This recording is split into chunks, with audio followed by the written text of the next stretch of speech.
They told me to drop it. My supervisor told me. The police told me. Even my own mother told me, Claire, just let it go. But I kept thinking about all the women who came before me, all the ones who did let it go. And look where that got them. She was standing in her driveway at 2 in the morning, barefoot on cold concrete, pouring a line of salt from a cardboard box, with shaking hands drawing a symbol she had laughed at 18 months ago. She wasn't laughing now. Before we go any further, if this is your first time here, hit that subscribe button and follow this story all the way to the end. And drop a comment right now. Tell me what city you're watching from. I want to see how far this story travels. The night Ethan Cole broke through Claire Bennett's back fence, the temperature in Casper, Wyoming had dropped to 21 degrees. She felt it before she heard it. Not the cold, something else. Something that had been sitting at the base of her spine for weeks. A low animal awareness that most people spend their whole lives trying to ignore. Claire Bennett had stopped ignoring it a long time ago. In the emergency room, they called it clinical instinct. On nights like this one, she called it survival. She was standing at her kitchen sink washing a coffee mug when the motion sensor light above the backyard clicked on. She didn't move. She stood there with both hands still inside the mug, water running warm over her knuckles, and she counted. 1, 2, 3. The light stayed on. That meant something was still moving back there, something big enough, warm enough, close enough to keep triggering the sensor. A deer wouldn't stay that long. Her daughter Maggie was asleep upstairs, 7 years old with Claire's same blonde hair and her father's stubborn mouth. Maggie had no idea that for the past 21 nights, a black pickup truck had been parked at the end of their street. No idea that her mother had been sleeping with her phone on the pillow next to her face and a deadbolt key in her hand. Claire turned off the faucet. She set the mug down very carefully, the way you do when you don't want to make a sound in your own house. Then she went to the window above the sink and looked out. The motion sensor light was still on. The yard was empty. But the wooden slat at the bottom left corner of her back fence, the one she had checked 3 times that afternoon and secured with 2 new screws, was angled wrong. She had looked at that fence so many times in the past 3 weeks that she knew its geometry the way she knew her own face. She knew which boards had cracks. She knew where the paint peeled in the corner by the gate. She knew exactly how the light hit the top railing on the cold nights. That slat was wrong. Someone had pulled it loose from the outside. Claire walked to the drawer beside the refrigerator and opened it. She reached past the takeout menus and the spare batteries and the birthday candles she kept meaning to throw away. Her hand found what it was looking for. A cylindrical cardboard container, the kind that Morton Salt had been making since before she was born, with a little girl holding an umbrella on the label. She had put it there 3 weeks ago. She had hoped she would never need it. Her hands were steady. That was the thing about working in an ER for 11 years. Your hands learned to stay steady even when everything inside you was screaming. You couldn't fall apart at a trauma bay. You couldn't cry at a code blue. You learned to separate the shaking from the function. Your hands did what they needed to do, and you fell apart later alone in your car in the hospital parking garage where nobody could see. She grabbed her phone off the counter. She had the non-emergency police line already saved under a contact name she'd labeled Last Resort because the last 4 times she'd called it, she'd gotten the same tired, apologetic voice telling her that a man sitting in a legally parked vehicle was not a crime and that without direct evidence of a threat, there was nothing they could do. She called anyway. It rang 4 times. A woman picked up, sounding half asleep herself. Natrona County, non-emergency, what's your... This is Claire Bennett, 4417 Ridgecrest Drive. I've reported a stalker 22 times in the past 3 weeks. His name is Ethan Cole. He is currently on or near my property. I can hear him. I need someone here now. A pause. Keyboard clicks. Ma'am, I can send a unit, but response time in your area right now is... How long? Approximately 50 to 55 minutes. Claire closed her eyes. She had done the math on that number so many times it almost felt like an old friend. 55 minutes. In a trauma bay, 55 minutes was the difference between a patient who walked out of the hospital and one who didn't. She knew exactly what could happen to a human body in 55 minutes. She knew it better than the dispatcher did, better than Ethan Cole did. Fine, she said. Send the unit. She hung up. From the backyard came a sound that wasn't the wind. It was low, deliberate, the careful sound of someone who thought they were being quiet, the sound of weight shifting against wood. The fence slat again. Wider this time. Claire moved to the back door and turned off the outdoor light. She wanted him in the dark. She wanted herself to be the one who could see. She stood with her back against the kitchen wall, the Morton salt container in one hand and her phone in the other, and she thought about a conversation that had taken place in a roadside diner 18 months ago. A conversation she had replayed maybe 100 times since then, usually dismissing it, usually telling herself she was reading too much into it. She wasn't dismissing it now. She was thinking about a man named Cruz. She had never planned to meet him.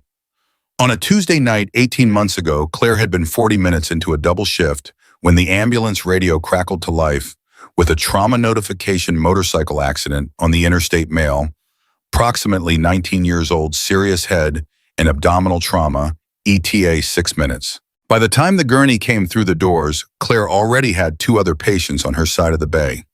A 60-year-old man with chest pain who kept insisting he was fine, and a 14-year-old girl with a broken arm whose mother wouldn't stop crying loud enough to make everything harder. The motorcycle kid came in and got handed to the other side of the room. Claire didn't look up. She was focused on her chest pain, patient talking him through a second EKG when she heard a soft repeating alarm from the monitor on the other side of the bay. Not a loud alarm, not the kind that made people run, the kind that nurses heard and thought, I'll get to that in a minute. Nobody got to it. She could see the other nurses moving. She could see the controlled chaos of a new trauma. She could see that the kid on that gurney was surrounded by activity, but not the right activity, not the specific urgent activity that the alarm was asking for. She recognized that alarm. Internal bleed indicators. Blood pressure trending down in a pattern she had seen before once 2 years earlier on a night she still couldn't forget. Hey, she called across the bay. Hey, somebody needs to look at his pressure. The trauma resident young, already overwhelmed, glanced at the monitor and said, We're watching it. You need to look at it now, Claire said. There was a half second where everything balanced on a knife's edge, where the resident could have dismissed her and the alarm could have kept going and the boy could have slipped past the point of no return in a room full of people who didn't hear it yet. The resident looked again and ran. What happened in the next 4 minutes was exactly the kind of controlled emergency that emergency rooms existed to manage, the kind that looked from the outside like organized chaos and was, from the inside, the most precise and terrifying ballet in medicine. The boy lost more blood than was safe. He came closer to dying than anyone in that room would later admit to each other. But he didn't die. His name was Lucas Cruz. He was 19 years old. He was a freshman at the University of Wyoming studying environmental science. He had a mother named Denise who cried so hard when they told her he was stable that she had to be guided to a chair by 2 separate nurses. And he had a father. Claire met the father in the waiting room 2 hours later. She had finished her shift, changed out of her scrubs, and was walking through the lobby toward the exit when a voice said her name. She turned. The man was not what she expected. He was large, not in a threatening way, but in the way of a man who had spent decades doing physical work and wearing that work in his body. He had gray at his temples and a short beard and eyes that were the kind of dark that made it hard to tell what he was thinking.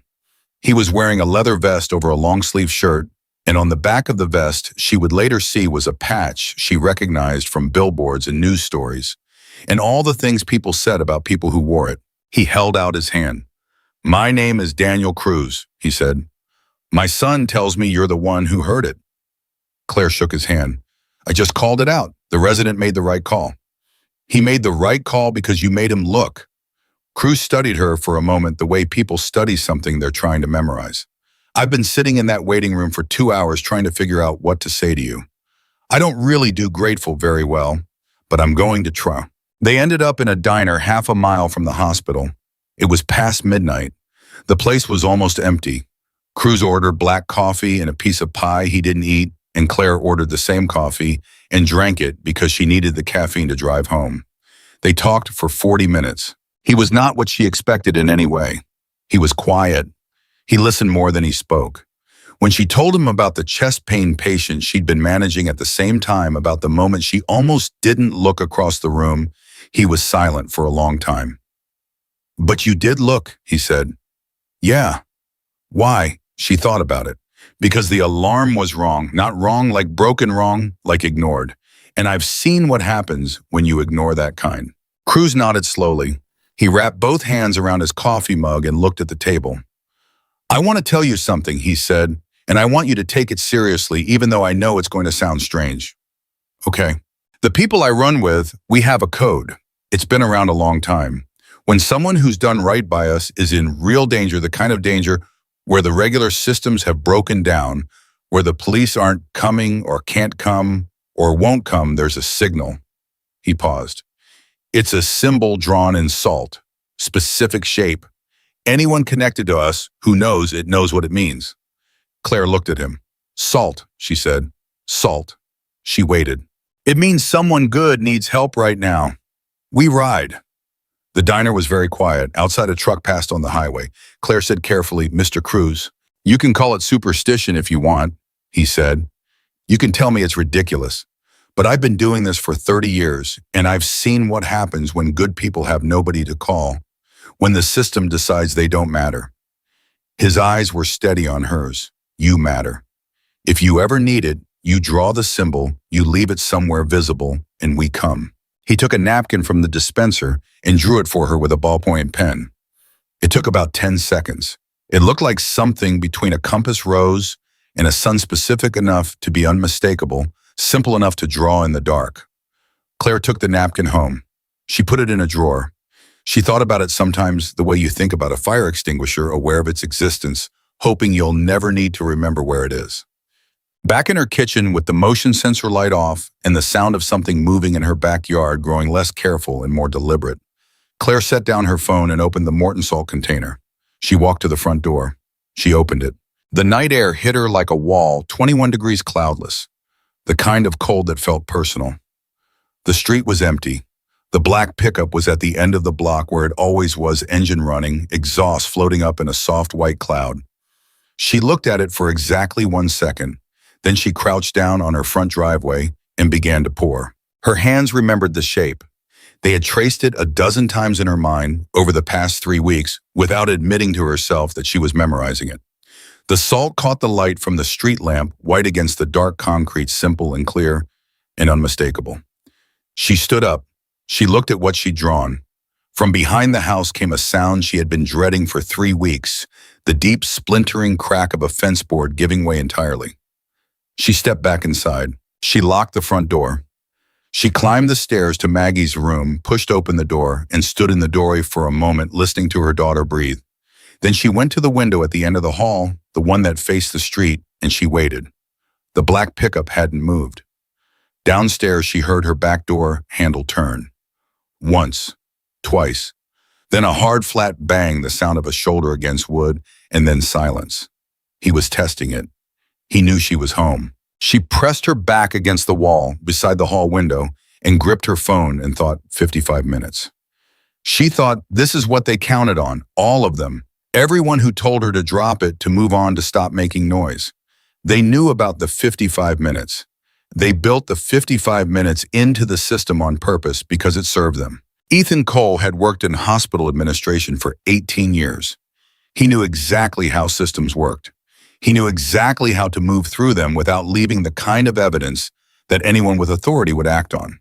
He had made a career, a reputation, a protected, comfortable life out of knowing exactly where the edges were. He had miscalculated one thing. He had never dealt with someone who knew a man named Cruz.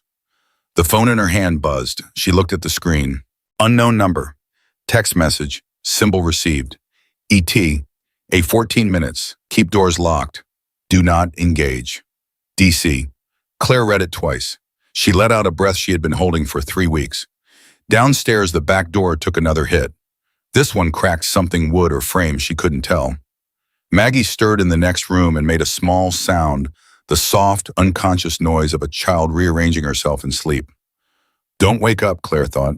Stay asleep just a little longer. She typed back door. He's trying to force it. 3 seconds later, understood. Then nothing. She stood in the hallway with her daughter sleeping 6 feet away, and a man she had reported to every authority available to her trying to break through her back door, and she waited. 8 minutes passed. She counted them by seconds, the way she counted seconds in the trauma bay, Not by looking at a clock, but by the steady internal rhythm that her body had learned to keep. On the 491st second, she heard it. It started low, below the range of deliberate sound, more like vibration than noise, a frequency that moved up through the floor and into her feet before she fully registered it with her ears. Then it got louder. Then it got much louder. The sound of engines, not one, not five, but the rolling collective thunder of dozens of motorcycles moving in formation through a quiet suburban neighborhood at 2 in the morning. Headlights swept across the hall window in waves. Downstairs, everything went silent. The back door stopped rattling. She heard footsteps on the back patio, fast ones. Someone moving away from the house instead of toward it. Claire walked to Maggie's doorway and stood there with one hand on the frame, her forehead tipped against the wood, and listened to the sound of 50 engines filling the street like a second sky. Her phone buzzed again. "We're here." She closed her eyes. "We're here." She had been a nurse for 11 years. She had seen people come back from the edge of dying, and she had seen people go over it. She had held hands and called times and run codes and stayed steady through all of it. She had filed a report on a man who had more protection than she did, and she had refused to take it back even when everyone around her told her she was making a mistake. She had poured salt on her driveway at 2 in the morning because a man she'd met once in a roadside diner had told her he would come. And he had come. Outside, an engine cut off, then another, then another. One by one, in a sequence that felt almost ceremonial, the motorcycles went quiet. And then there was nothing but the cold night air and the sound of boots on pavement, and somewhere in the dark, the voice of Ethan Cole, no longer quiet, no longer controlled, saying something that sounded like a question he didn't know how to finish. Claire put her hand on Maggie's door. She pushed it open slightly just to hear her breathe. Still asleep. She whispered to no one, to the empty hall, to the night that had finally shifted in her direction. Good people protect each other when the system won't. She didn't know yet how many others were coming. She didn't know about the federal case. She didn't know about the women who would begin making calls in the morning, in the week after, in the months that followed, women who had been watching and waiting and calculating the odds and deciding over and over that the risk was too high. She didn't know yet that her risk had changed all of their calculations. She only knew what she could hear through the window, the steady, patient, unmistakable sound of people who had come because she was worth coming for. She straightened her back. She walked to the top of the stairs, and she started down. She came down the stair one step at a time, her hand trailing the wall, because she didn't trust her legs entirely, not from fear, but from the specific kind of exhaustion that hits a person the moment the immediate danger passes, and the body finally allows itself to feel everything it had been suppressing. Her feet found the bottom step. She stood in the hallway. The front door was still locked. The back door had gone quiet, and outside, through every window on the ground floor, she could see light. Not the cold blue of street lamps, but the warm amber of dozens of headlights pointing inward, forming a perimeter around her house like something deliberate, something arranged, like a wall built in the dark. She unlocked the front door and opened it. The cold hit her first, then the sound, low conversation, the creak of leather boots shifting on pavement. The street was full of men and a few women, most of them still on their bikes, some of them standing in clusters near the sidewalk. None of them were looking at her. They were looking outward toward the perimeter of the neighborhood, toward the driveway sides and the fence line and the shadows between houses. They were watching. And at the end of her driveway, standing just outside the edge of the salt symbol she had drawn 20 minutes ago, was Daniel Cruz. He looked exactly the same as he had in that diner 18 months ago. Same leather vest, same stillness about him, the kind of stillness that doesn't come from being calm so much as from having decided a long time ago that panic was a luxury he couldn't afford. He was looking at the symbol on the driveway with an expression she couldn't quite read. When he heard her open the door, he looked up. "You okay?" he said. Just that, no preamble. "I'm okay," she said. "Maggie's still asleep." He nodded once, like that was the most important information she could have given him. "He went over the back fence," Cruz said. "2 of my guys are around the block. He's not going anywhere we don't know about." He paused. His truck's still running. Claire, looking down the street. The black pickup was still there, still idling. The exhaust had gone thinner in the cold air, but the engine was running, and through the windshield she could see the dark shape of a man sitting rigid behind the wheel, not moving, staring straight ahead at a street that had transformed into something he hadn't planned for. "He's scared," she said. "He should be," Cruz said simply. She stepped out onto the driveway barefoot on the cold concrete and crossed her arms against the temperature. She looked at the salt symbol between her feet and Cruz's boots and felt something strange move through her. Not pride exactly and not relief exactly, but something in the space between them. Something that felt like the first real breath she'd taken in 3 weeks. "I didn't think it would work," she said quietly. "I mean, I drew it. I did it because I didn't have anything else left to do. But I didn't actually think." "It always works," Cruz said. He said it without arrogance, the way someone states a fact about physics or weather. "That's the point of it." She looked at him. "How many people are here?" 53. 53 people. 53 people had gotten out of bed in the middle of the night in 21-degree weather and ridden to a stranger's house in a quiet suburb because a symbol drawn in salt said someone needed them. She opened her mouth to say something and couldn't find the words. Cruz read it on her face. "Don't," he said not unkindly. "We're not here for the thank you. We're here because you were there when Luke needed you. That's the whole thing. That's how it works." From somewhere behind the house came a sharp whistle, 2 short bursts, the kind that carries. Cruz turned his head fractionally and then looked back at her. "He's moving," he said. "Go inside and stay with your daughter." "I want to, Claire." He said her name with a firmness that wasn't threatening but was entirely non-negotiable. "Go be with your kid. We have this." She went back inside. She didn't lock the door all the way.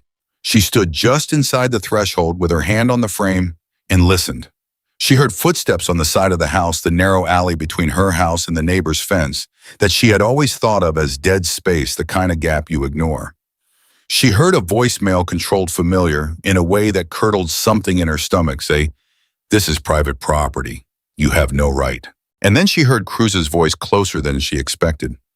"You're right," Cruz said. "We have no right. We're just neighbors, out for a late ride." A pause. "There are cameras," Ethan Cole said. His voice had changed. She had heard that voice in a hospital corridor, polished and authoritative, the voice of a man who had spent years being listened to without question. That voice was gone now. What was left was thinner, tighter. "Whatever you think you're doing there are cameras, and I will—" "Good," Cruz said. "Cameras are good. We want cameras. Keep recording, boys." Silence. Then Ethan's voice again dropped lower. The way men lower their voice when they want to sound dangerous and aren't sure they're pulling it off. "You don't know what you're getting involved in." "Son," Cruz said, and the word landed with the quiet weight of a closing door. "I know exactly what I'm involved in. The question is whether you understand what you just walked into." Claire pressed her back against the wall and closed her eyes. Her heart was beating very fast, but her hands were still steady, those ER nurse hands that had learned to keep doing the work regardless of what the rest of her was feeling. She heard Ethan say something else, too low to catch. She heard Cruz say, "Then I'd suggest you get back in your truck." More silence. Then the sound of footsteps moving away, fast, uneven footsteps. The footsteps of a man who was trying to walk and not run, trying to maintain some final shred of composure and barely managing it. Claire let herself exhale. She went upstairs. She sat on the edge of Maggie's bed in the dark and listened to her daughter breathe, and thought about the past 18 months with the strange clarity that comes after crisis. The kind of clarity where everything you told yourself didn't matter suddenly reveals itself to have mattered enormously. Every choice, every moment she had stood in a hospital corridor and felt Ethan Cole's eyes on her and told herself it was nothing. Every HR meeting where she had sat across from a woman in a blazer who took very careful notes and then did absolutely nothing with them. Every night she had lain in this same house and told herself the black pickup might be coincidence. She thought about the moment she had first reported him. It had been a Thursday morning, 8 months before that night with assault. A regular shift, the kind that starts before dawn and ends when the sun is already fully up and the world outside is going about its business as if time functions the same way everywhere. Ethan Cole had been the hospital's chief administrative officer for 6 years. He was 47 with the kind of face that photographed well-square jaw, easy smile, the particular brand of confident pleasantness that organizations put on fundraising brochures. He had a wife, 2 kids in high school. He coached youth soccer on weekends, which he mentioned whenever possible. He had also, over a period of at least 2 years, been systematically targeting women in the hospital. Not all at once, not obviously. The way predators who are also administrators do it carefully, plausibly, with enough distance between each incident and enough institutional protection around each one that no single complaint ever reached critical mass. Claire had known about the rumors. Everyone in the ER knew about the rumors. They lived in the specific, unspoken way that rumors about powerful men live in institutions as common knowledge that functions as if it were private, because everyone understands implicitly that saying it out loud transforms it into something that has consequences. She hadn't planned to be the one to say it out loud. She had been walking to her car after a 12-hour shift when she turned a corner in the parking garage and found herself in the middle of something she wasn't supposed to see. A young medical rep named Sophia, 24, new to the job, the kind of young woman who still smiled at everyone because she hadn't yet learned which smiles cost something, had been cornered between a concrete pillar and Ethan Cole's company car. He had one hand flat against the pillar beside her head. She was pressed back against the car door with her arms folded across her chest in the expression of someone performing calm because she understood that panic would make it worse. Claire had stopped walking. Ethan turned at the sound of her footsteps. He looked at her. Something crossed his face, the briefest recalibration, the micro-adjustment of a man deciding how to reframe what he'd been caught doing. "Nurse Bennett," he said with the easy smile. "Long shift." Claire looked at Sophia. Sophia's eyes said everything that her voice couldn't. "Dr. Cole," Claire said, because giving him a courtesy title she knew he hadn't earned cost her nothing in that moment. "Sophia, do you need a ride?" Sophia had said yes before Claire finished the sentence. That was how it started. Sophia had cried in Claire's car for 20 minutes. She had explained in fragments and long silences what had been happening for 3 months. The texts, the schedule changes that kept her assigned to his floor. The escalating comments, the way he had explained to her gently but explicitly that her future in pharmaceutical sales in this region depended in large part on how cooperative she was willing to be. "Did you report it?" Claire had asked. Sophia had looked at her with an expression that was almost pity. "To who he's friends with the head of HR. He's on the board of the medical association. My district manager told me to handle it professionally." She wiped her face with the back of her hand. "I don't even know what that means." "It means they want you to stay quiet," Claire said. Sophia nodded. "Do you want to report it?" A long pause. "I'm scared." "I know." Claire gripped the steering wheel. "Do you want to? Sophia had looked out of the window for a moment. Then yes. Claire had filed the report herself the next morning. Her name on it, not just Sophia's because she was a witness, because she had standing, and because she had calculated correctly as it turned out that a complaint with 2 names was harder to bury than one. She had expected pushback. She had not fully anticipated the specific texture of the pushback. Way it came not as anger, but as gentle institutional erasure. The HR director who reviewed her statement twice and then explained that the parking garage did not have cameras covering that particular area. The supervisor who pulled her aside and suggested with real apparent sympathy that parking garage incidents were notoriously difficult to corroborate and that she should think carefully about what she was setting in motion. The union rep who was on her side but told her honestly that the hospital's legal team was very good. She had thought carefully. She had kept the report on file. 3 weeks later, the black pickup began appearing outside her house. She had called the police 4 times before she understood what Ethan Cole understood very well, that a truck parked on a public street driven by a man with no prior record and a spotless professional reputation was not something the Casper Police Department was going to act on. She had called HR twice more and been told the investigation was ongoing. She had called her union rep, who had called a lawyer, who had told her the case was building, but that these things took time. Time. She had found the napkin from the diner in the drawer beside the refrigerator on a Sunday afternoon 3 weeks after the pickup first appeared. She had unfolded it and looked at the symbol for a long time. She had thought, "This is ridiculous." She had thought, "I am a grown woman with a nursing degree and 11 years of professional experience, and I am seriously considering drawing a symbol in salt in my driveway." She had thought, "The police told me there was nothing they could do. My HR department is run by a man who plays golf with Ethan Cole. My lawyer told me these things take time and I should be patient." She had thought my daughter is sleeping upstairs. She had folded the napkin back up and put it in her pocket. And she had waited 3 more weeks, giving every legitimate channel every last possible chance to do what it existed to do. And then Ethan Cole had broken through her fence, and she had stopped waiting.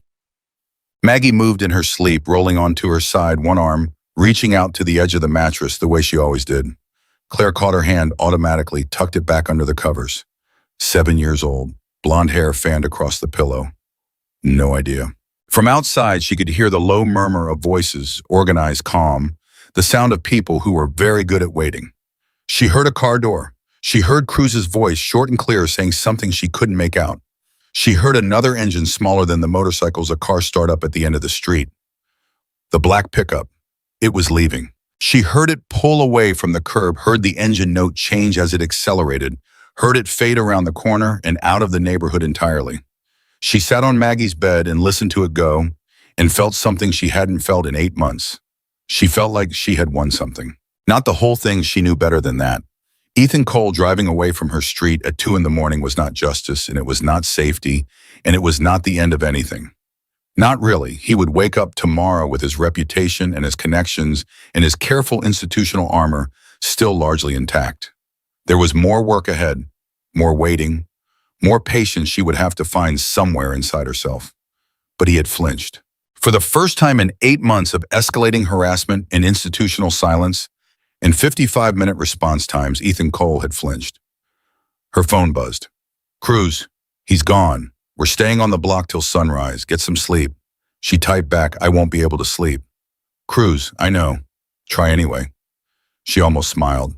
She looked at her daughter's face in the dark, the loose, perfect stillness of a child's sleep, and thought about what Sophia had looked like in the car that night, pressed back against the door, with her arms folded over her chest, performing calm. Thought about the HR director's careful, sympathetic voice. Thought about every woman who had weighed the same calculation and decided the risk was too high and the protection too thin and the bush to moss too steep. Thought about what it meant that a man named Cruz had gotten out of bed in the middle of the night because of a symbol drawn in salt. Outside, one of the motorcycles started up briefly and then went quiet again. Someone adjusting position, making sure the street was covered. She heard a low laugh, male easy the laugh of someone who wasn't worried, and then quiet. She lay down on top of Maggie's covers, fully dressed, and stared at the ceiling. She thought they came. She thought I drew this symbol at 2 a.m. in my bare feet on 21-degree concrete, and they came. She thought about Cruz at the diner, wrapping both hands around his coffee mug, saying, "If you ever need it, you draw the symbol, and we come." And she had taken the napkin home and put it in a drawer, and spent 18 months telling herself it was a story she would never need to be inside. She thought about the phone buzzing. Symbol received. ETA, 14 minutes. 14 minutes. The police had told her 55. She thought this is what it looks like when the system fails and the people don't. Her eyes were heavy. She hadn't slept more than 4 hours at a stretch in 3 weeks. She had been running on adrenaline and coffee and the specific iron-willed focus of a woman who understood that she could not afford to fall apart because there was nobody else to hold things together. She was still holding things together, but her eyes were heavy. Outside, the night was quiet, the engines were still, and 53 people were keeping watch on her street because a nurse had run toward an alarm that everyone else had decided could wait another minute. She closed her eyes. She thought, Luke Cruz is alive. She thought, because I looked. She thought, this is what that moment cost. This is what it purchased. And somewhere between that thought and the next one, with the sound of Harley engines ticking in the cold like clocks winding down, and her daughter's warm weight shifting slightly against her side, Claire Bennett finally slept. She did not know that by morning everything was going to change in a way she hadn't planned for. She did not know that Ethan Cole had not simply driven home. She did not know where he had driven, but Cruz did. She woke up to sunlight and the smell of coffee. For exactly 3 seconds, she didn't remember that strange, merciful gap between sleep and consciousness where the body hasn't caught up to the weight of everything yet. 3 seconds of just light and warmth and the sound of Maggie breathing beside her. Then it all came back. She sat up. Maggie was still asleep, curled on her side with one fist tucked under her chin. Claire checked her phone, 6:47 a.m. 4 missed calls, 2 from a number she didn't recognize, 1 from her supervisor at the hospital, One from a 202 area code she didn't place immediately. Washington, D.C. She stared at that one for a moment. Then she got up, slipped out of Maggie's room, and walked to the hall window. The street below was quiet. Most of the bikes were gone, but two of them remained parked across from her drive when engines cold. The riders are nowhere visible. She looked at the driveway.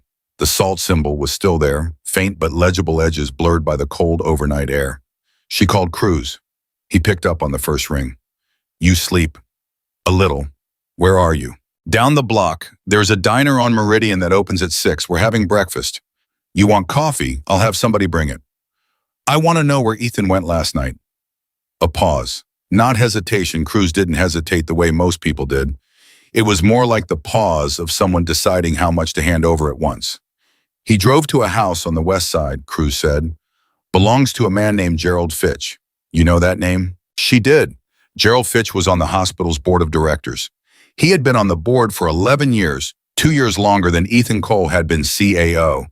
He was 63, semi-retired, with the kind of civic profile that meant his name appeared on library donation plaques and charity golf tournament programs. He had also, Claire now recalled with cold precision, been one of the 2 board members who had reviewed her HR complaint and determined it did not rise to the level requiring external investigation. "He went to Fitch," she said. "At 2:30 in the morning," Cruz confirmed. "Stayed for 40 minutes. Came out looking like a different man." "What does that mean?" "It means whatever they talked about changed something for him. He wasn't scared anymore when he left. He was angry." Cruz let that land. "Angry men who think they have protection make mistakes. I need you to understand that today is not over just because last night ended." Claire leaned against the wall. She heard Maggie shift in the next room, the soft sounds of a child moving toward waking. She had maybe 5 minutes before her daughter came looking for her, and the morning became about cereal and backpacks and the 1,000 ordinary demands of a 7-year-old's day. "Cruz," she said, "that 202 number. Someone called me from D.C. last night." Another pause, longer this time. "Call it back," he said. "Right now, before you do anything else. Call it back and don't say anything you don't want on record." He paused once more, because it might already be on record. She didn't understand that yet. She would within the hour. She called the number back and it rang twice before a woman answered, professional voice sufficient, the kind of voice that belonged to someone who had been at her desk since 6 a.m. and intended to be there until 7 p.m. "Special Agent Dana Reyes, FBI Field Operations. Is this Claire Bennett?" Claire's hand tightened on the phone. "Yes." "Ms. Bennett, I apologize for the early hour. I've been trying to reach you since last night. I'm going to ask you to come in today if you're able. We have a field office in Cheyenne, which I know is a drive, but I can also send someone to you if that's easier. We need to talk about Ethan Cole." The world tilted slightly. "How long," Claire said carefully, "have you been looking at him?" 14 months, Agent Reyes said. "We've had an open investigation for 14 months. Your original HR report, the one filed last March, was flagged by a compliance analyst who had been watching patterns across 3 hospitals in the region. Your report was the most detailed we had received. It named specific dates, specific locations, a corroborating witness. It moved the investigation forward in a way that nothing else had." Claire stood very still in the hallway of her house. Outside, she could hear a bird. She could hear a car passing 3 streets over. She could hear every quiet, ordinary sound of a morning that felt completely surreal. "Nobody told me," she said. "We couldn't," Reyes said. "Active federal investigation. If Cole had known we were building a case, he would have had time to destroy evidence and warn his contacts. We needed him to believe the institutional protection was still holding. So you let him keep coming to my house." The silence on the other end lasted exactly long enough to be an answer. "Ms. Bennett." 21 nights, Claire said, and her voice was steady, which she was proud of because inside her chest, something was burning. "He sat outside my house for 21 nights. I called the police 6 times. I called HR twice more. I called my union rep. Nobody told me there was a federal case. Nobody told me I was sitting in the middle of an active investigation. I have a 7-year-old daughter." "I understand," Agent Reyes said, "and I am genuinely sorry for that. The decision to keep our operation passive was made above my level, and I disagreed with it. That is on record." A pause. What happened last night, the incident at your property, has accelerated our timeline significantly.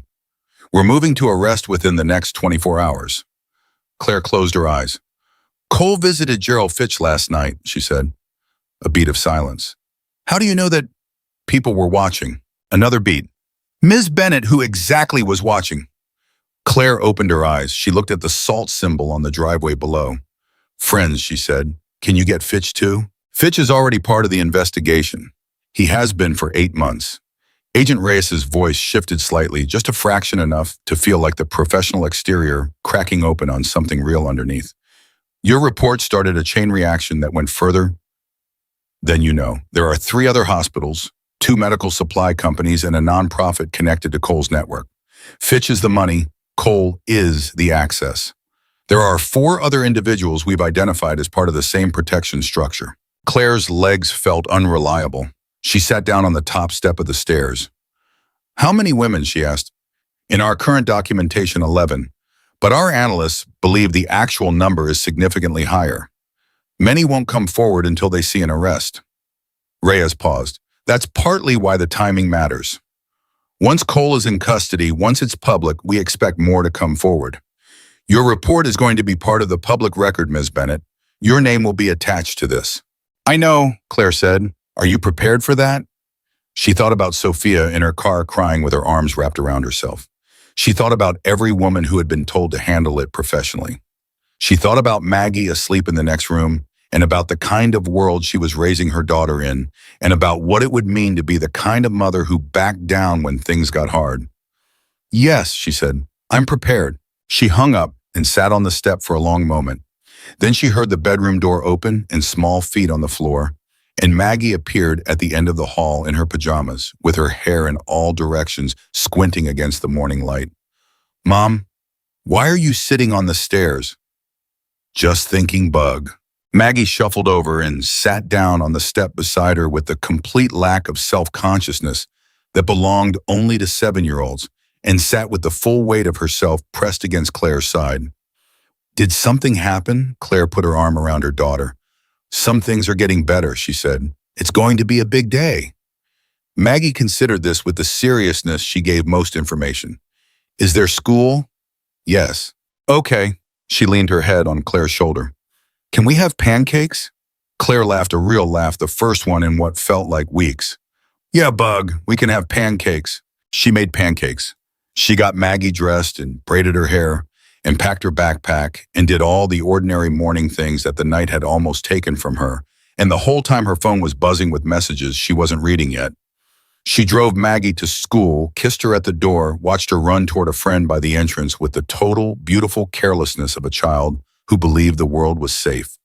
Then she sat in the parking lot and read her messages. Cruz had sent 3. The first said Fitch has a lawyer at his house, arrived at 7 a.m. The second said Cole's wife left with the kids at 7:45. Luggage. The third sent 11 minutes ago said come to the diner on Meridian. I need to tell you something face to face. She drove to the diner. Cruz was in a corner booth with 2 of his people, a woman named Rita, who had her arms crossed and said nothing when Claire sat down, and a younger man named Dez, who kept watching the door. Cruz had coffee in front of him and the same expression he'd had in her driveway the night before, measuring careful present. Talk to the FBI, he asked. This morning, they're moving within 24 hours. Cruz nodded. I know. She looked at him. How? Because I called them 14 months ago. The diner was not quiet. There was a family in the next booth, a kid throwing a straw wrapper. There was a cook shouting something in the kitchen. There was the ordinary noise of an ordinary morning in a Wyoming town.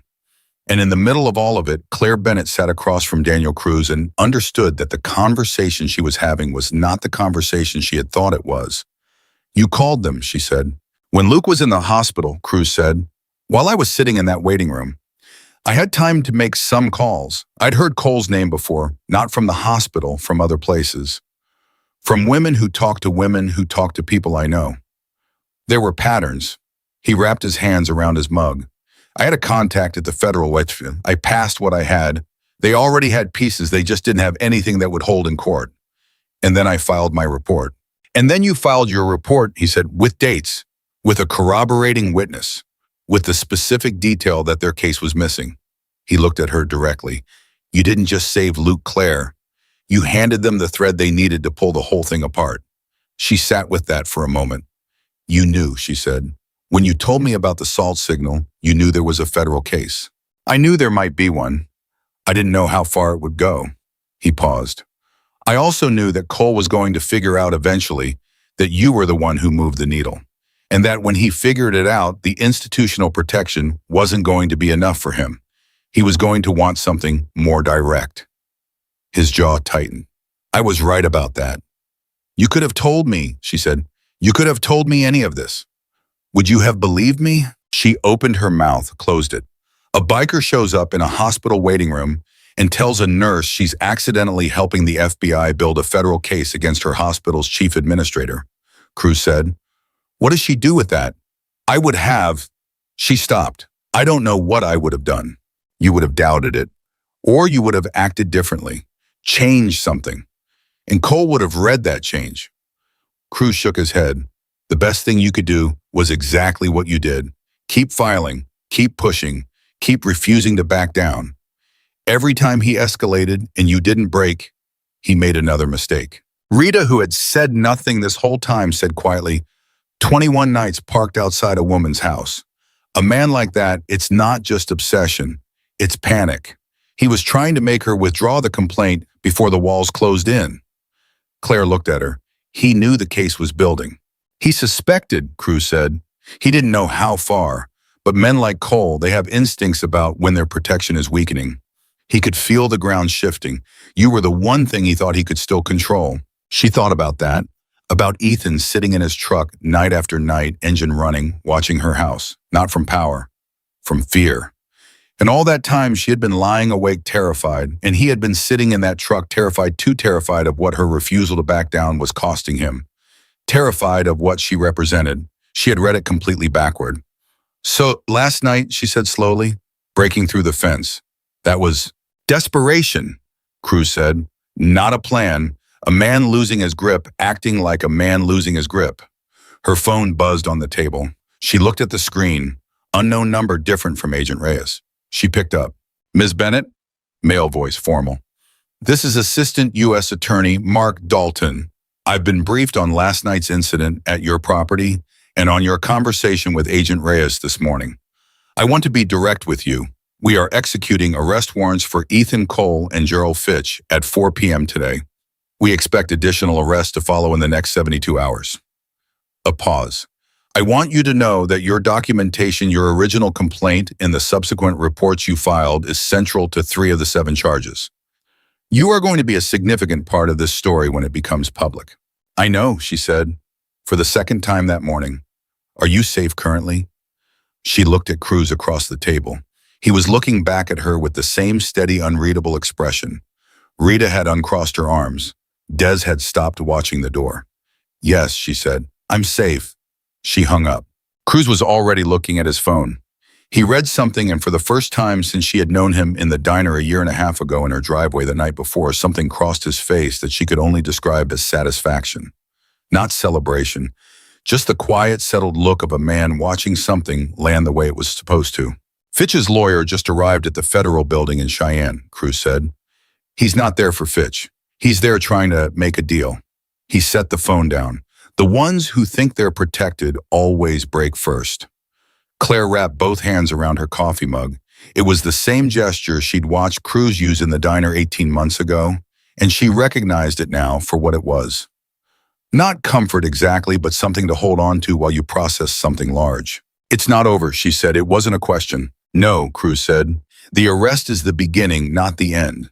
There will be lawyers and delays and nights when it feels like nothing is moving. There will be people who try to discredit you. He held her gaze.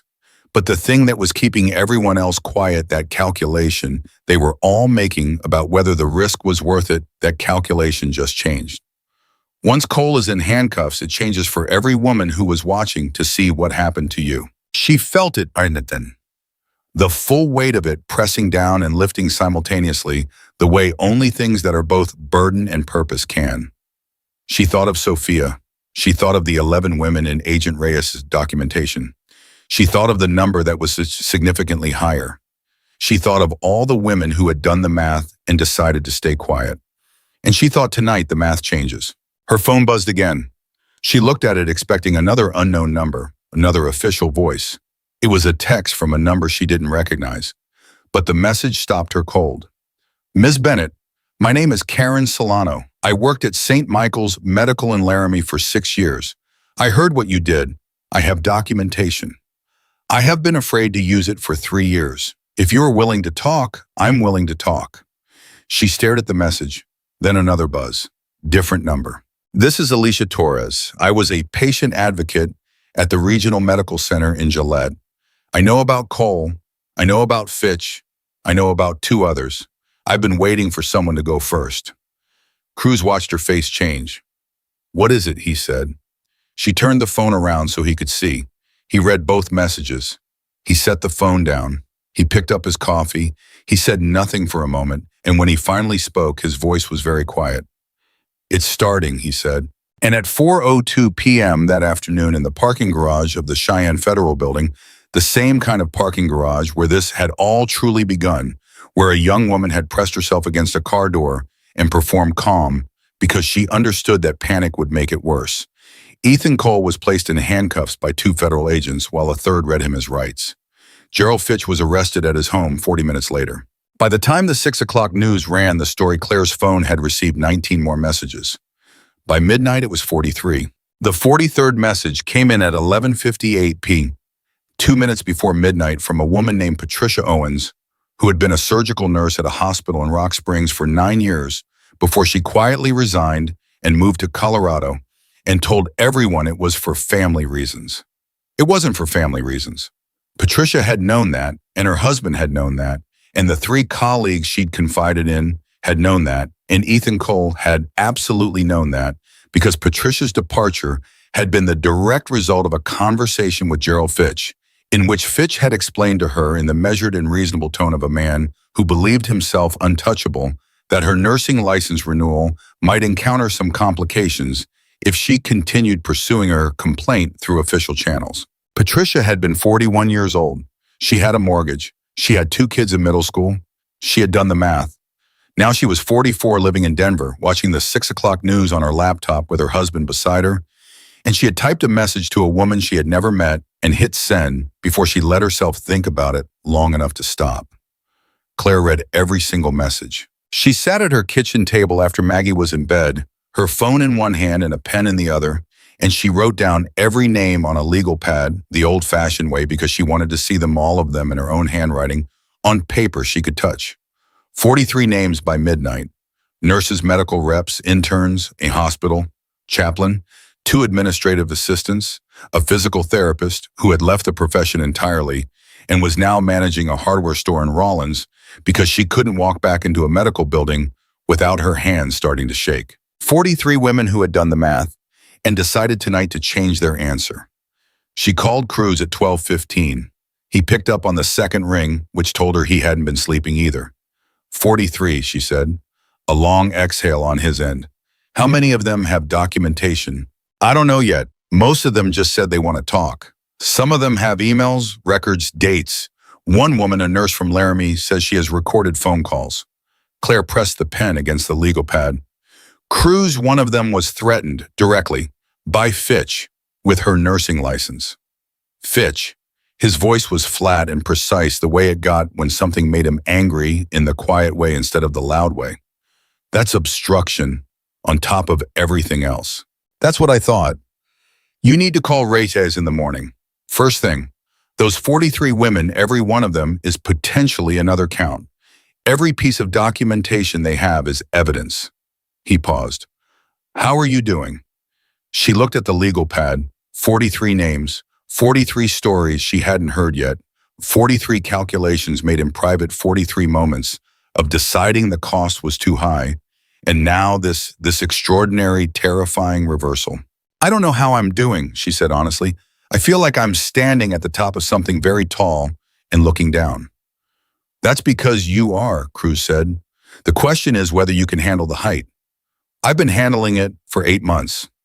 That was the climb, he said. This is the view from the top. Different thing. She thought about that after she hung up.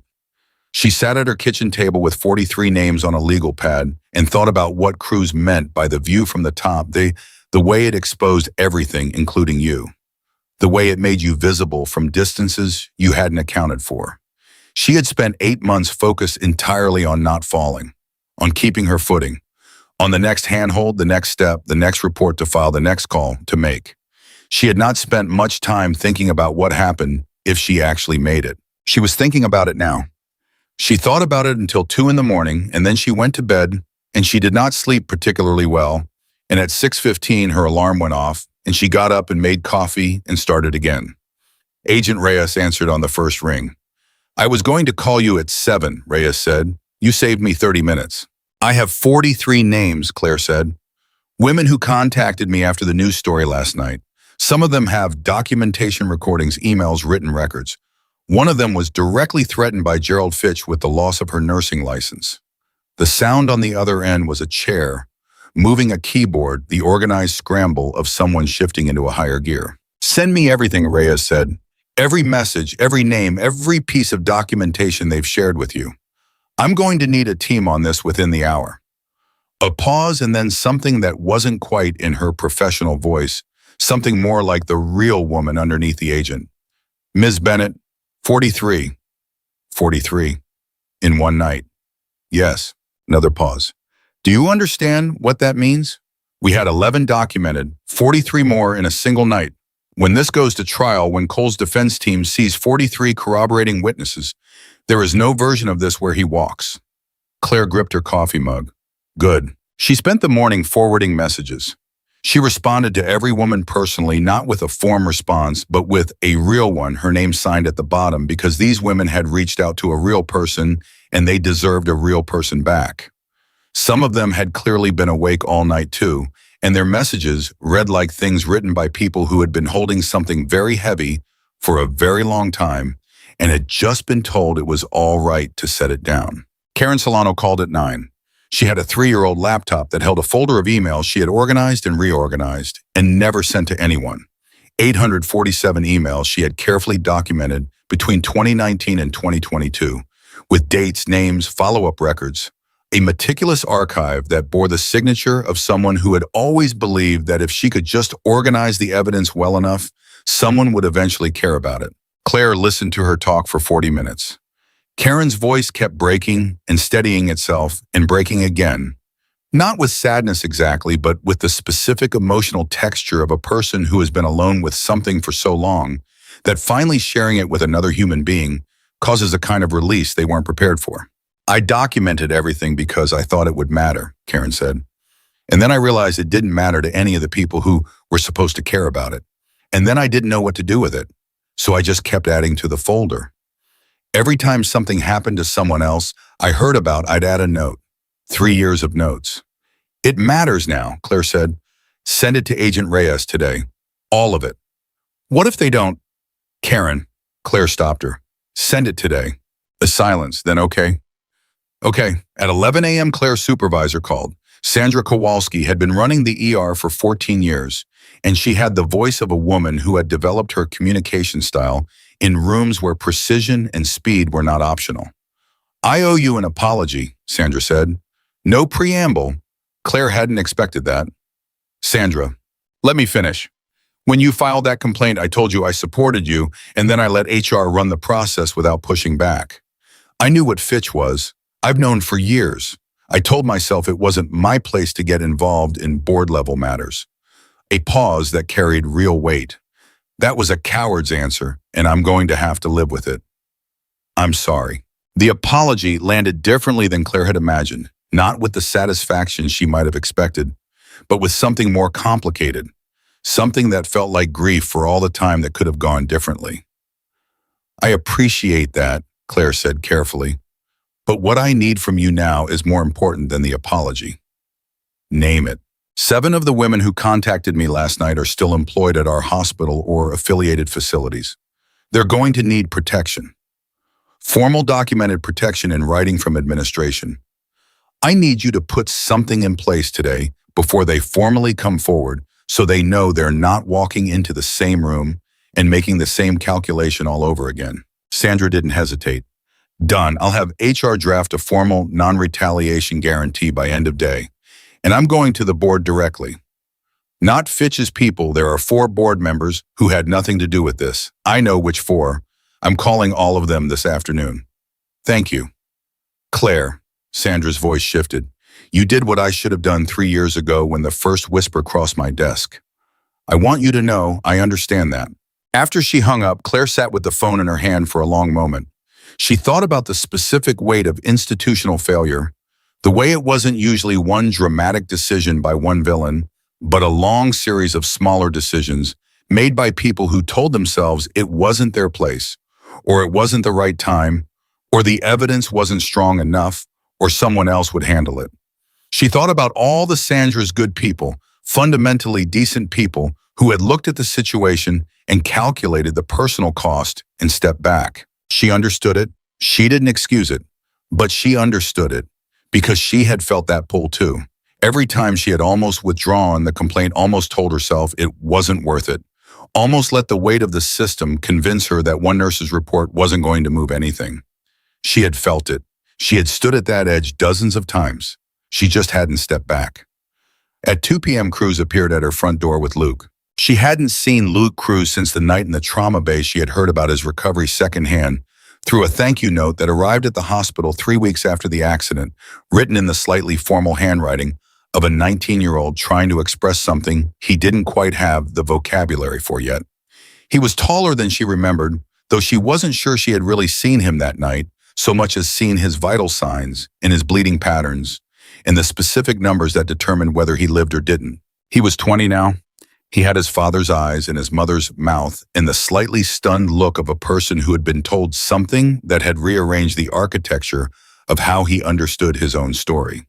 He stood on her doorstep and said, "I've been wanting to meet you, the real you, not the hospital version." Claire smiled. "Come in." They sat in her living room. Cruz took the armchair he seemed to immediately identify as the one that faced the door, because of course he did. Luke sat on the edge of the couch the way young people sit when they're trying to look comfortable and aren't quite. "My dad told me what you did," Luke said. "Not just in the ER, the whole thing, the report, the months of holding on last night." He shook his head. "I keep thinking about the math of it. If you hadn't looked across the room that night, I'm not here. If you're not here, there's no salt symbol. No call to my dad, no federal case moving the way it's moving." He paused. "Everything runs through that one moment." "That's true of a lot of moments," Claire said. "We just don't usually get to see the chain." "I'm going to nursing school," Luke said. The room went quiet. Cruz was looking at his son with an expression Claire had never seen on his face before, not pride exactly, though it was somewhere in the neighborhood. Something more like recognition, like watching a person become the shape they were always moving toward. "When did you decide that?" Claire asked. "About 4 days after I got out of the hospital," Luke said. "But I didn't know how to say it. To my dad, to my friends, to anybody." He glanced at Cruz. "People have a lot of assumptions about what someone like me is going to do. People have a lot of assumptions about everything," Cruz said simply. Luke looked back at Claire. "I want to be the person in that room who hears the alarm," he said. "The one who looks when everyone else is too tired to look. I want to know how to do that." Claire thought about 11 years of ER shifts, about the specific, unremarkable skill of staying present at 3 a.m. in the 40th hour of a stretch when your feet hurt and your mind was going soft at the edges and the monitors were all just noise. About the practice of making yourself hear. "I'll tell you everything I know," she said. "It's not glamorous." "I know," Luke said. "I've been in a trauma bay. I know exactly what it looks like." She laughed. He smiled. Cruz said nothing, but his hand resting on the arm of the chair relaxed. At 3:58 p.m., Claire's phone buzzed with a text from Agent Reyes. "Warrants executed. Cole in custody. Fitch in custody. 2 additional arrests in the last hour. Regional Medical Supply Director and a board member from St. Michael's in Laramie. Press release going out at 5 p.m. Your name is in it as the original complainant. I wanted you to know before it went public." She read it twice. Then she stood up and walked to the window and looked at her driveway. The salt symbol was almost gone, now faded by daylight, and a light wind barely visible, just the ghost of a shape on the concrete. She heard Cruz behind her. "Reyes," he said, 4 arrests, she said. Cole Fitch and 2 others. A pause, then Luke's voice quiet. Is it over? No, Claire said. She turned from the window. It's just beginning. There are going to be trials. There are going to be defense lawyers trying to take apart every piece of documentation we have. There are going to be journalists and people who want to tell this story in ways that aren't quite right. There are going to be hard months. She looked at Luke, then at Cruz. But the thing that was holding all of it in place, that system of protection, the calculation that said staying quiet, was the safe choice that's broken now. You can't put it back together. Cruz reached into the front pocket of his vest. He pulled out something small and unfolded it on the coffee table. It was a napkin, old soft at the folds, the ink slightly faded.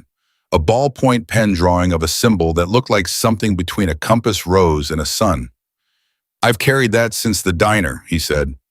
Night, I drew it for you. He looked at it for a moment. Figured I should probably give you the original. Claire picked it up, held it between both hands like something fragile, which it was in the way that all things are fragile when they have carried weight for a long time. At 5 p.m., her phone started ringing and didn't stop. By 6, the story was on every local news channel in Wyoming. By 7, it had crossed state lines. By 8, a producer from a national network was leaving a voicemail. By 9, the 43rd woman, Patricia Owens in Denver, who had left her job and her city and 9 years of her professional life because a powerful man had threatened her license, sent a second message. I just watched the news. I'm coming to Casper. I want to sit in the same room as the other women. I want to be counted. Claire typed back, you're already counted. You were counted the moment you sent that first message.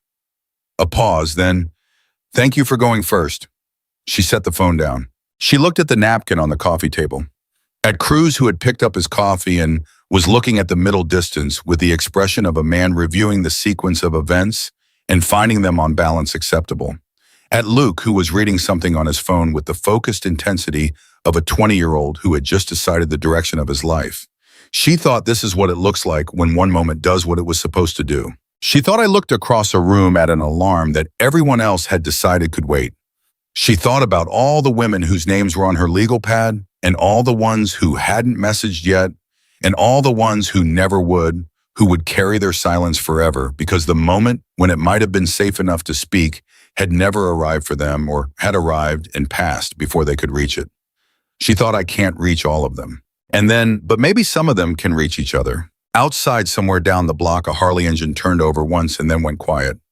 One of Cruz's people, still on the street, still keeping watch out of what she suspected was pure habit by now. She thought about 53 people getting out of bed in the middle of the night in 21-degree weather. She thought about the word Cruz had used, loyalty, and how she had always thought she understood it and was only now beginning to understand what it actually cost and what it actually meant. Her phone buzzed one more time, a number she didn't recognize, a 307 area code, Wyoming.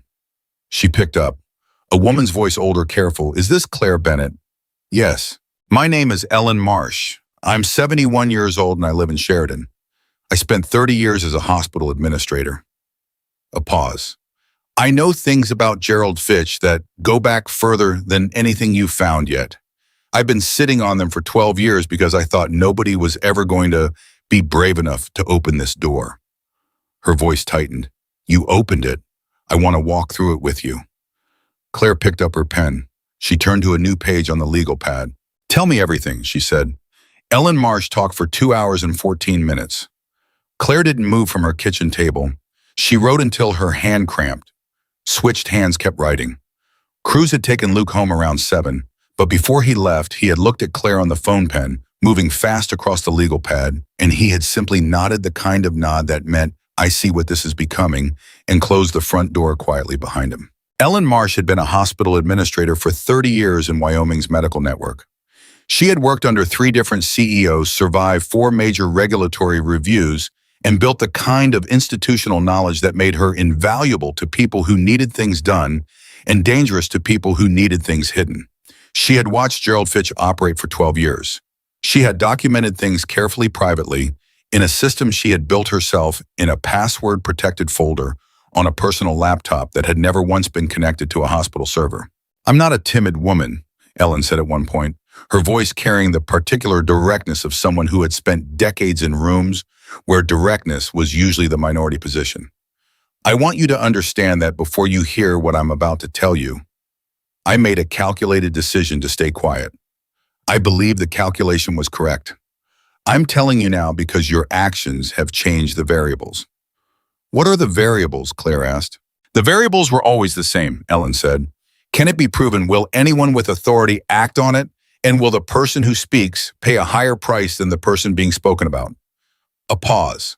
For 12 years, the answer to all three was unfavorable. Tonight, for the first time, that changed. What Ellen had was not just documentation.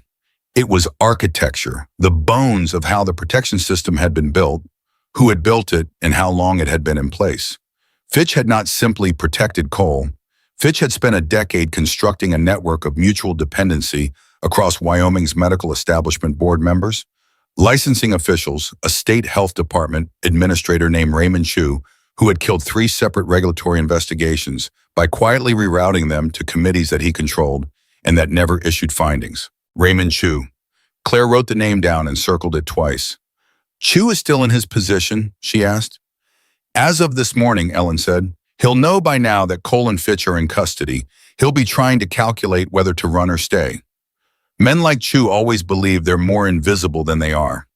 They mistake the absence of accusation for the absence of evidence. Will you give this to the FBI? I'm calling Agent Reyes at 8 a.m. tomorrow, Ellen said. I've already pulled the folder. I've been pulling it for the past 3 hours since I saw the news. Her voice tightened. I should have pulled it 12 years ago. I know that. I'm going to have to live with that. You're pulling it now, Claire said, because of you. Claire set her pen down. She had been holding it so tightly for 2 hours that the indent in her finger was deep in red.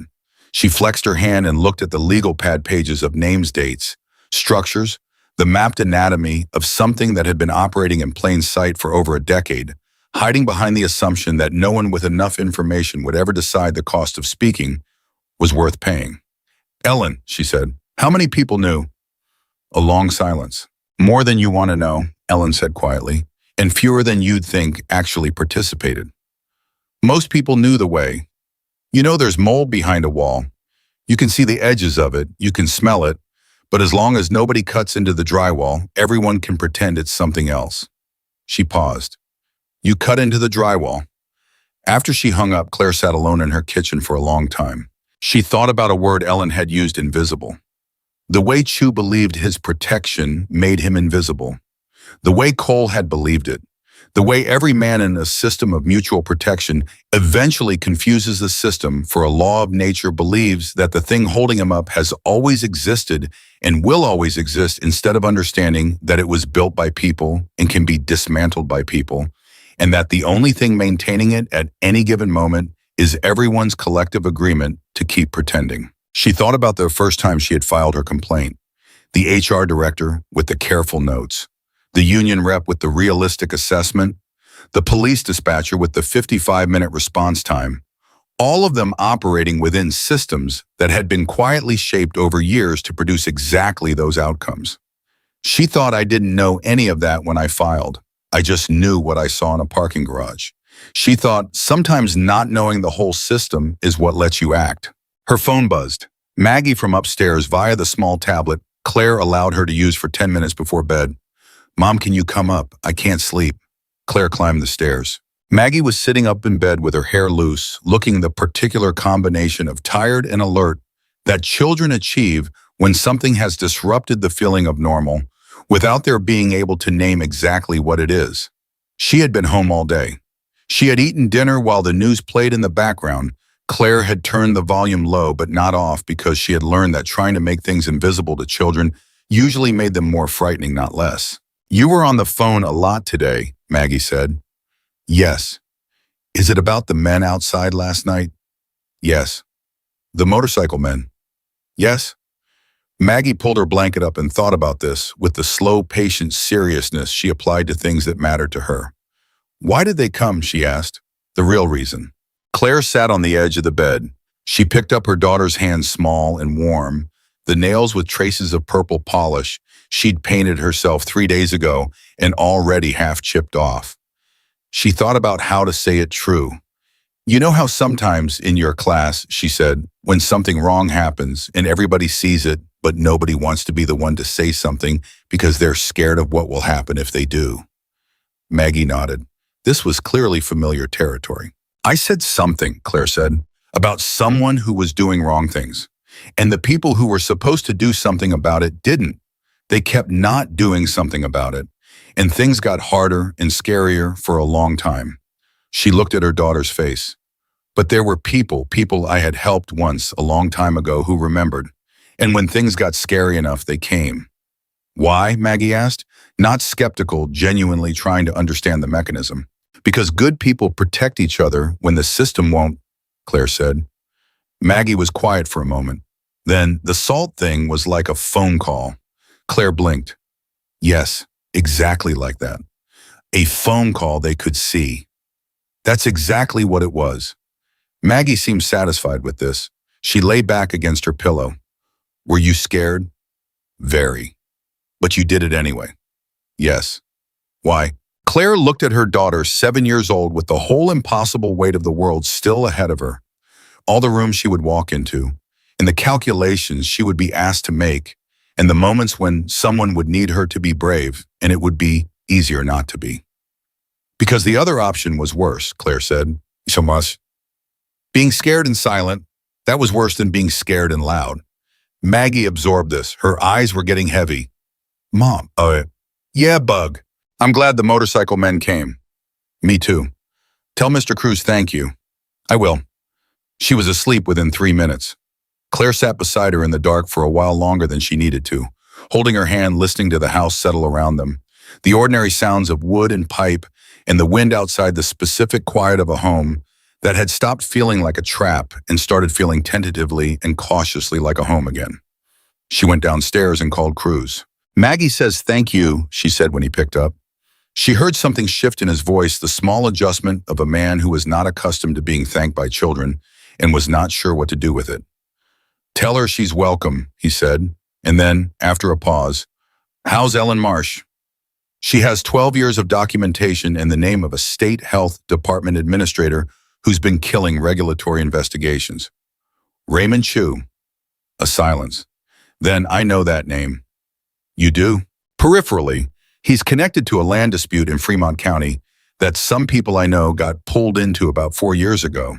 There was a medical facility involved, a rehabilitation center, with some licensing irregularities that went nowhere because Chu's office reviewed it. His voice had gone to the careful, precise register. He's bigger than Cole. I think so too. You need to give Reyes the name tonight, not tomorrow morning. Tonight. She called Reyes at 10:45 p.m. The agent answered on the second ring, which at this hour either meant she never slept or she had been expecting the call. Raymond Chu, Claire said, Wyoming Department of Health, state-level administrator. I have a source with 12 years of documentation connecting him to Fitch's protection network. She's calling you at 8 tomorrow, but I wanted you to have the name tonight. The silence on Reyes's end had a specific quality. The silence of someone putting something into a larger picture and watching the picture become something they hadn't expected. Ms. Bennett, Reyes said slowly, do you understand what you're handing me? A bigger case than you thought you had. Significantly bigger. A pause. This goes to the state level. This is not just a hospital administrator with powerful friends. If what your source has connects Chu to the pattern we've documented, this becomes a systemic corruption case. Medical, regulatory, potentially legislative. Her voice was controlled, but underneath it was something that sounded like the professional equivalent of awe. We're going to need a larger team. Get one, Claire said. She hung up. She stood in her kitchen in the quiet of the house and felt the momentum of what had been set in motion, not by her alone, not tonight, but over months and months of refusing to stop, refusing to calculate the cost and find it too high, refusing to let the weight of the system convince her that one nurse's report couldn't move anything. It had moved everything. It was still moving. 3 weeks later, Raymond Chu resigned from his position at the Wyoming Department of Health 48 hours before the federal investigators formally requested his records. The resignation was covered in a single paragraph in the Casper Star-Tribune. Within a week, it was on the front page of every major paper in the state. 2 days after Chu's resignation, a state legislator named Frank Bowen, who had served on the Joint Health Committee for 7 years and who had Ellen Marsh's documentation revealed attended 3 separate dinners with Fitch, at which the outcomes of specific regulatory reviews had been discussed, announced that he would not be seeking re-election. He did not give a reason. He didn't need to. The walls were coming down in the way that walls built on silence always come down. Not dramatically, not all at once, but piece by piece, each piece making the next one easier to remove until the whole structure that had seemed immovable was simply gone. 6 weeks after the arrest, Claire walked into a conference room at the Cheyenne Federal Building and sat at a long table with Agent Reyes, 2 assistant U.S. attorneys, and a victim's advocate named Diane, who had the steady, unshockable calm of someone who had heard many terrible things and used that knowledge to help people say them out loud. Across 2 days, Claire gave her full testimony. She told them everything: the parking garage, Sophia in her car, every HR meeting, every police call, every night that she had gone to sleep, listening for sounds that weren't supposed to be there. She told them about the legal pad with 43 names on it. She told them about Ellen Marsh. She told them about drawing the salt symbol in her bare feet on 21-degree concrete at 2 in the morning, because every system that was supposed to protect her had failed and she had one option left. When she finished, one of the assistant attorneys, a young woman, early 30s, who had been taking notes without looking up for most of the 2 days, set down her pen and looked at Claire directly for the first time. "Can I ask you something off the record?" she said. "Sure," Claire said. "Were you ever tempted to just stop, withdraw the complaint, move somewhere new, start over?" Claire thought about it honestly. "Every week," she said, "sometimes every day." "What kept you going?" She thought about Sophia, arms wrapped around herself in the front seat of a car. She thought about Patricia Owens, who had packed her life into boxes and driven to another state and told everyone it was for family reasons. She thought about Karen Solano's folder, 847 emails organized and reorganized, waiting for someone to care. "I kept thinking about the ones who came before me," Claire said, "the ones who did stop. And I thought, if I stop, I become the reason the next woman stops. And the one after that." She paused. "I didn't want to be that reason." The attorney nodded slowly. She picked up her pen. She looked at her notes for a moment. "For what it's worth," she said quietly enough that it felt personal rather than professional, "you're the reason I took this case." Claire drove back to Casper in the late afternoon, the highway long and flat, and the sky doing the thing Wyoming skies do in autumn, going enormous, in orange, and slightly unreal, the kind of sky that makes you feel both very small and very located at the same time. She drove without music, just the sound of the road, and she thought about all of it, the whole long chain of it, from a parking garage to a trauma bay, to a diner, to a driveway, to a federal building, and tried to find the moment where it all turned. The single pivot point. She kept coming back to the same one, a monitor alarm, the kind that sounds soft enough that busy people decide it can wait another minute. The kind that had been waiting for the right person to hear it. She had heard it, not because she was extraordinary, not because she was braver than anyone else in that room, but because she had been paying attention at the specific moment when attention was required, and she had been willing to act on what she heard, even when acting was inconvenient, even when it complicated her shift, even when the resident had already made his assessment and she would be overstepping to question it. She had heard it and she had said, "Look at this. Look right now." Everything else came from that. She pulled into her driveway at 6:15. The salt symbol was completely gone now. Weeks of weather had taken the last of it, and the concrete was just concrete again, clean and empty and unremarkable. She sat in the car for a moment looking at the spot where it had been. Her phone buzzed. A text from Cruz. "Luke starts nursing school orientation Monday. Thought you should know." She smiled. Type back, "Tell him to listen for the quiet alarms." Cruz already told him. He said he knows. He said you taught him. She sat with that. Then a text from Sophia, who had flown in from Denver 2 weeks ago to give her own testimony, who had walked into that federal building looking like someone preparing to face something enormous, and walked out looking like someone who had put something down. Dinner Friday. "I want to introduce you to 3 women from my new job. They have stories. They've been waiting for someone they trust." Claire typed back, "Friday works. Bring them all." She got out of the car. She stood in her driveway in the evening cold and looked at the place where the salt had been. She thought about Cruz reaching into his vest pocket and unfolding a napkin that was soft at the folds. She thought about him saying, "I've carried that since the diner." She thought about the symbol, the one he had drawn for her in 10 seconds with a ballpoint pen on a Tuesday night, and how she had laughed at it quietly on the drive home, telling herself it was a good story for a person who believed in good stories, which she was not sure she was. She was sure now. From down the block, she heard an engine one. Harley idling, slow moving through the neighborhood the way Cruz's people still did a few times a week, out of what she had stopped calling habit and started calling care. It passed the end of her street without stopping. The sound rose and faded and disappeared. She stood in the cold and listened to it go. And she thought about her daughter asleep 3 hours from now, not yet knowing all the ways the world could fail a person, not yet having to make the calculation that came later. But growing up in a house with a woman who had made hers and held it and refused to let the weight of every institutional silence and every disappointed system and every 55-minute response time convince her that the right answer was to stop. She thought about 43 names on a legal pad and then 60 and then the one still coming. She thought about Ellen Marsh pulling a 12-year-old folder off a laptop and making a phone call. She thought about a 20-year-old named Luke Cruz starting nursing school on Monday, learning to listen. She thought about a signal drawn in salt at 2 in the morning, ridiculous and desperate, and absolutely precise, in 53 engines answering it before the echo faded. She went inside. She locked the door behind her. Not from fear this time, just because it was home. The story of Claire Bennett did not end in a courtroom.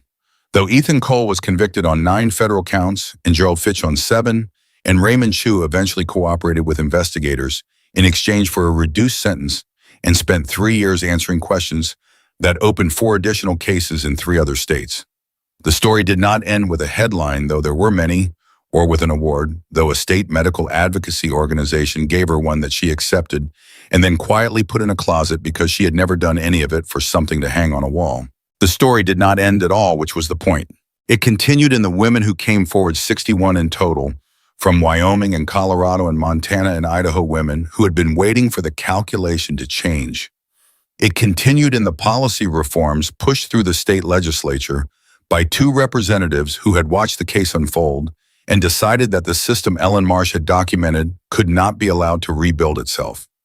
It continued in a federal whistleblower protection bill that used Claire's case as a central example, and in the quiet ongoing work of Diane, the victim's advocate, who now ran a program specifically designed for healthcare workers navigating institutional retaliation. It continued in Luke Cruz, who graduated from nursing school 2 years later and took a position in an emergency room in Laramie, and who on his 2nd week of work heard a monitor alarm that everyone else in the room had decided could wait another minute. He didn't wait. He looked. And Cruz still carried the napkins soft at the folds, now the ink barely visible, the symbol still legible if you knew what you were looking at. He carried it the way some people carry a photograph or a letter or the particular piece of evidence that a certain kind of faith is not unreasonable. He carried it because it had worked. Because one woman barefoot on cold concrete, hands steady drawing a shape in salt at 2 in the morning, had believed it would, and she had been right.